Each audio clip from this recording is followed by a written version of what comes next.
Students, whatever homework is given to you, you have to submit it on the very next day between 8 am to 1 pm to the given WhatsApp number, and it is compulsory to submit your homework as your attendance will be marked on the basis of your submission. नमस्कार विद्यार्थी मित्रों, आज हम लोग जो 9th standard में जो है हिंदी सब्जेक्ट और लेसन जो है पाठ 3 क्या निराश हुआ जाए, क्या निराश हुआ जाए, इसके जो रचनाकार हैं आचार्य हजारी प्रसाद द्विवेदी। ये हजारी प्रसाद द्विवेदी जी का ये लेसन जो है लिखने का उद्देश्य यही है कि समाज में नाना प्रकार के भिन्न भिन्न प्रकार की बुराइयां व्याप्त हैं, तो क्या उन बुराइयों को देखकर हम हतोत्साहित हो जाएं, निराश हो जाएं, जीना छोड़ दें? वह कहते हैं कि नहीं, हमारे जीवन में बहुत कम ऐसी घटनाएं होंगी कि जब लोगों ने हमें ठगा हो, किसी न किसी कारण बस हमें नुकसान पहुंचाया होगा, लेकिन बहुत सारे ऐसे भी घटनाएं होंगी या प्रसंग होंगे कि जब लोग अकारण बिना किसी उद्देश्य के वो हमारी मदद कर देते हैं। तो जीवन में एक तरफ हम उन घटनाओं को रखें कि जब कहीं ना कहीं लोगों ने हमें ठगा है, और एक तरफ उन घटनाओं को रखें कि जहां अकारण लोगों ने हमारी मदद की है। तो अगर हम देखें तो लोगों ने हमारी मदद की है, वो पलड़ा भारी हो जाएगा। इसीलिए हजारी प्रसाद जी कहते हैं कि क्या निराश हुआ जाए? नहीं, ऐसा नहीं हमें करना है। तो इस लेसन को हम लोग मित्रों थोड़ा पढ़ेंगे। आचार्य हजारी प्रसाद द्विवेदी का जन्म बलिया उत्तर प्रदेश जिले के दुबे छपरा नामक गांव में हुआ था। पारिवारिक परंपरा अनुसार संस्कृत का अध्ययन शुरू करके इन्होंने हिंदू काशी विद्यालय से ज्योतिषाचार्य की परीक्षा उत्तीर्ण की थी। इनकी जो प्रमुख जो कुछ रचनाएं हैं हिंदी साहित्य जगत में, द्विवेदी जी एक निबंधकार, उपन्यासकार, समालोचक तथा शोधकर्ता, इतिहासकार के रूप में प्रचलित है। इनकी प्रसिद्धि है अशोक के फूल, विचार प्रवाह, कूटज, कल्पलता आदि निबंध संग्रह, वाण भट्ट की आत्मकथा, पुनर्नवा, चारुचंद्र लेखा, अनाम दास का पौधा, उपन्यास तथा कबीर, सूरदास, हिंदी साहित्य का आदिकाल, साहित्य संचार, हिंदी साहित्य उद्भव और विकास, हिंदी साहित्य की भूमिका आदि, आलोचना तथा इतिहास जैसे ग्रंथ इन्होंने लिखे हैं। ये जो लेसन को हमने पढ़ने जा रहे हैं उसमें द्विवेदी जी ने यह समझाया है कि तत्कालीन भारतीय समाज में व्याप्त अनाचार, दुराचार या बुराइयां केवल बाहरी स्तर पर है। वास्तव में आज भी लोगों में मानवीय मूल्यों के प्रति आस्था कायम है। अपने जीवन में घटित कुछ घटनाओं के द्वारा बताया है कि हमें निराश नहीं होना चाहिए, अपितु हमें जीवन के प्रति आस्थावान बने रहना चाहिए। अब लेसन शुरू होता है कि मेरा मन कभी कभी बैठ जाता है समाचार पत्र में ठगी, डकैती, चोरी, तस्करी और भ्रष्टाचार के समाचार भरे रहते हैं। जैसे न्यूज़पेपर उठाओ, ये सारी घटनाओं से न्यूज़पेपर भरा होता है। आरोप और प्रत्यारोप का कुछ ऐसा वातावरण बन गया है कि लगता है देश में कोई ईमानदार आदमी बचा ही नहीं। हर व्यक्ति संदेह की दृष्टि से देखा जा रहा है। जो जितने ऊंचे पद पर है उसमें उतने ही अधिक हमें दोष दिखाई देते।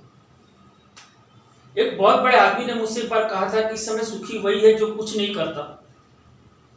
जो कुछ भी करेगा उसमें लोग दोष खोजने लगेंगे और उसके सारे गुण भुला दिए जाएंगे। दोषों को बढ़ा चढ़ाकर दिखाया जाने लगेगा। दोष किसमें नहीं होते। यही कारण है कि हर आदमी दोषी अधिक दिख रहा है, गुणी कम या बिल्कुल ही नहीं। स्थिति अगर ऐसी है तो निश्चय ही चिंता का विषय है। क्या यही भारतवर्ष है जिसका सपना तिलक और गांधी जी ने देखा था? रविंद्रनाथ ठाकुर और मदन मोहन मालवीय का महान संस्कृत सभ्य भारतवर्ष किसी अतीत, अतीत का अर्थ होता है जो बीत चुका, के गहवर में, गहवर का अर्थ होता है गुफा या गड्ढा में डूब गया है।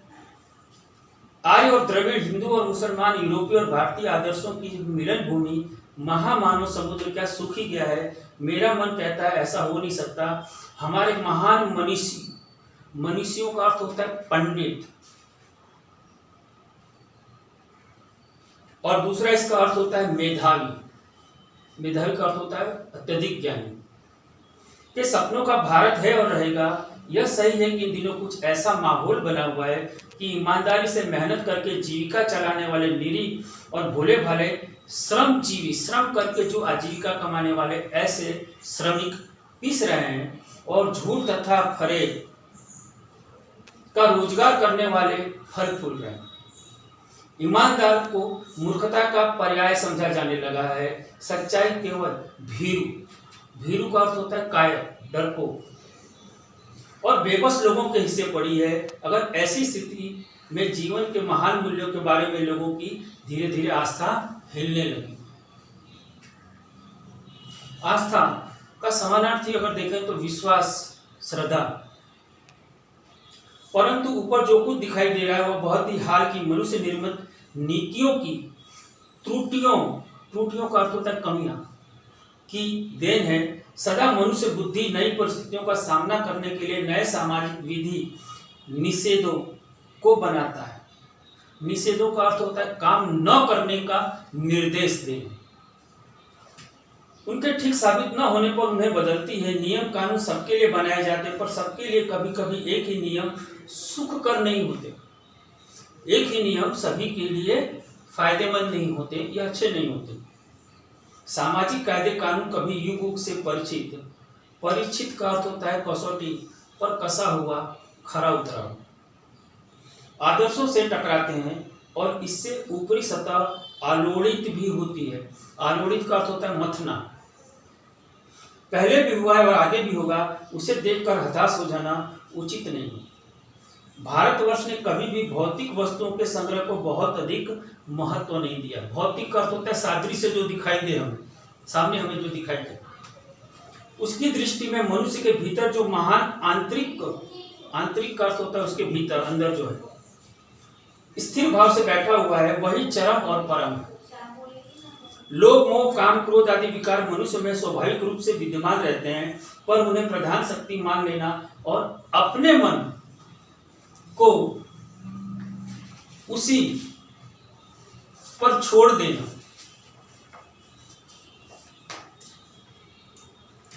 उन्हीं के इशारे पर छोड़ देना बहुत ही निकृष्ट आचरण है। निकृष्ट का अर्थ होता है अधम या नीच। भारतवर्ष ने कभी भी उन्हें उचित नहीं माना है। उन्हें सदा संयम के बंधन से बांधकर रखने का प्रयत्न किया है।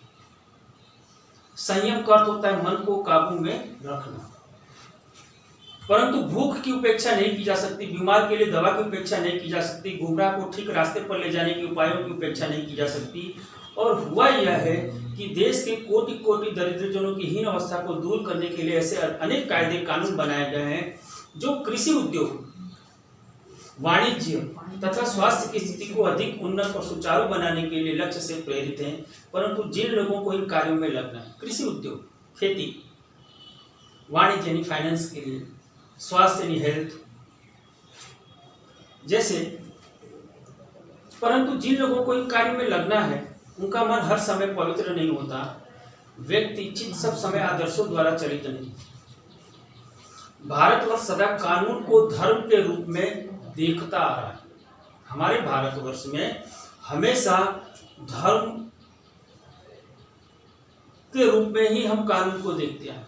अगर प्रत्येक व्यक्ति को यह ज्ञात हो जाए कि चोरी करना पाप नहीं है, तो प्रत्येक व्यक्ति एक दूसरे के सामान को चुरा लेगा। पर बचपन से हमारे मन में ये बिठाया जाता है कि चोरी करना पाप है और इसीलिए हम सभी चोरी करने से भयभीत होते हैं या डरते हैं। आज एकाएक कानून और धर्म में अंतर कर दिया गया है। धर्म को धोखा नहीं दिया जा सकता, कानून को दिया जा सकता है। और यही कारण है कि लोग धर्म भीरू हैं, धर्म से डरने वाले हैं। कानून की त्रुटियों से लाभ उठाने में उन्हें संकोच नहीं करते। अब कुछ घटनाओं को यहाँ पर लेखक ने दिया है कि इतना सब होते हुए भी कैसे कहूं मैं कि दुनिया में सच्चाई और ईमानदारी लुप्त हो गई है। वैसे अनेक अवांछित घटनाएं भी हुई हैं, परंतु यह एक घटना ठगी और वंचना की अनेक घटनाओं से अधिक शक्तिशाली। लेखक कह रहे हैं कि एक बार मैं बस में यात्रा कर रहा था, मेरे साथ मेरी पत्नी और 3 बच्चे भी थे। बस में कुछ खराबी थी, रुक रुक कर चलती थी। गंतव्य लक्ष्य से कोई 5 मिनट पहले ही एक निर्जन का अर्थ होता है जहां किसी प्रकार का कोई जन ना हो, सुनसान स्थान में बस ने जवाब दे दिया। बस खराब हो गई। रात के कोई 10 बज रहे होंगे। बस में यात्री घबरा गए। कंडक्टर ऊपर गया और एक साइकिल लेकर चलता बना। लोगों को संदेह हुआ कि हमें धोखा दिया जा रहा है। बस खराब हो गई। कंडक्टर जो है बस के ऊपर गया, ऊपर से साइकिल उतारा और उस साइकिल को लेकर चलता बना। लोगों में ये संदेह हुआ कि कहीं हमारे साथ धोखा हो रहा। बस में बैठे लोगों ने तरह तरह की बातें शुरू कर दी। किसी ने कहा यहाँ डकैती होती है। डकैती जबरदस्ती हमारे सामने ही किसी प्रकार का भय दिखाकर हमारे सामान को ले लेना, उसे डकैती कहते हैं। 2 दिन पहले इसी तरह एक बस को लूट लिया गया था। परिवार सहित अकेला मैं ही था। बच्चे पानी पानी चिल्ला रहे थे। पानी का कहीं ठिकाना ना था। ऊपर से आदमियों का डर समा गया था। कुछ नौजवानों ने ड्राइवर को पकड़कर मारने पीटने का हिसाब बनाया। ड्राइवर के चेहरे पर हवाइयां उड़ने लगी। हवाइयां उड़ना, भयभीत हो जाना, डर जाना। लोगों ने उसे पकड़ा। वह बड़े कातर ढंग से मेरी ओर देखने लगा और बोला, हम लोग बस का कोई उपाय कर रहे हैं, बचाइए, ये लोग मुझे मारेंगे। डर तो मेरे मन में भी था, पर उसकी कातर मुद्रा देखकर मैंने यात्रियों को समझाया कि मारना ठीक नहीं है। परंतु यात्री इतने घबरा गए कि वे मेरी बात सुनने को तैयार ही नहीं और कहने लगे, इसकी बातों में मत आइए, धोखा दे रहा है। कंडक्टर को पहले ही डाकुओं की यहाँ भेज दिया है कि चलो बस खड़ी है, लूट लो। मैं भी बहुत भयभीत था, पर ड्राइवर को किसी तरह मारपीट से बचाया। 1.5-2 घंटे बीत गए। मेरे बच्चे भोजन और पानी के लिए व्याकुल थे। मेरी और मेरी पत्नी की हालत बुरी थी। लोगों ने ड्राइवर को मारा तो नहीं, पर उसे बस से उतारकर एक जगह पर घेर कर रखा था। कोई भी अगर दुर्घटना होती है, अगर ऐसा लगता है, तो पहले ड्राइवर को समाप्त कर देना उन्हें उचित जान पड़ा।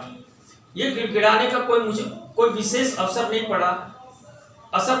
और इस समय क्या देखता हूँ कि एक खाली बस चली आ रही है और उस पर हमारा बस कंडक्टर भी बैठा हुआ है। उसने आते ही कहा, बस अड्डे से नई बस लाया हूँ, इस पर बैठिए, वह बस चलने लायक नहीं। फिर मेरे पास एक लोटे में पानी और थोड़ा दूध लेकर आया और बोला, पंडित जी, बच्चों का रोना मुझसे देखा नहीं गया, वहीं दूध मिल गया, थोड़ा लेते आया। यात्रियों में फिर जान आई। सबने उसे धन्यवाद दिया, ड्राइवर से माफी मांगी और 12 बजे से पहले ही सब लोग बस अड्डे पहुंच गए। अब इस घटना को देखते हुए लेखक लिख रहे हैं कि कैसे कहूं कि मनुष्यता एकदम समाप्त हो गई है। कैसे कहूं कि लोगों में दया माया रह ही नहीं गई। जीवन में न जाने कितनी ऐसी घटनाएं हुई हैं जिन्हें मैं भूल नहीं सकता। ऐसा नहीं है, ठगा भी गया हूं, लोगों ने मुझे ठगा है, धोखा भी खाया, परंतु बहुत कम स्थलों पर विश्वासघात नाम की कोई चीज मिलती है। केवल उन्हीं बातों का हिसाब रखो जिसमें धोखा खाया है, तो जीवन कष्टकर हो जाएगा। परंतु ऐसी घटनाएं भी बहुत कम नहीं जब लोगों ने अकारण, बिना कारण के सहायता की हो, निराश मन को ढांढस बजाया हो, धीरज दिया हो और हिम्मत बंधाई हो। कविवर रविंद्रनाथ ठाकुर ने अपने प्रार्थना गीत में भगवान से प्रार्थना की थी कि संसार में केवल नुकसान ही उठाना पड़े, धोखा ही खाना पड़े, तो ऐसे अवसरों पर हे प्रभु मुझे ऐसी शक्ति दो कि मैं तुम्हारे ऊपर संदेह न करूं। मनुष्य की बनाई विधियां गलत नतीजे तक पहुंच रही हैं, तो इन्हें बदलना भी होगा। वस्तुतः आए दिन इन्हें बदला भी जा रहा है, लेकिन अब भी आशा की ज्योत बुझी नहीं है। महान भारतवर्ष को पाने की संभावना बनी हुई है और बनी रहेगी। मेरे मन निराश होने की जरूरत नहीं। विद्यार्थी मित्रों, यहाँ पर ये हमारा जो लेसन है जो समाप्त हुआ। आशा है कि मुझे ये आपने इस लेसन से बहुत कुछ सीखा होगा। इसीलिए हमें कभी भी निराश नहीं होना चाहिए। जीवन में हमेशा हमें आगे बढ़ने का प्रयत्न करना चाहिए। और अंत में विद्यार्थी मित्रों, आप लोग इस लेसन का जो एक्सरसाइज है उसको नोटबुक में लिख लेना, ये आप लोगों का ये होमवर्क है।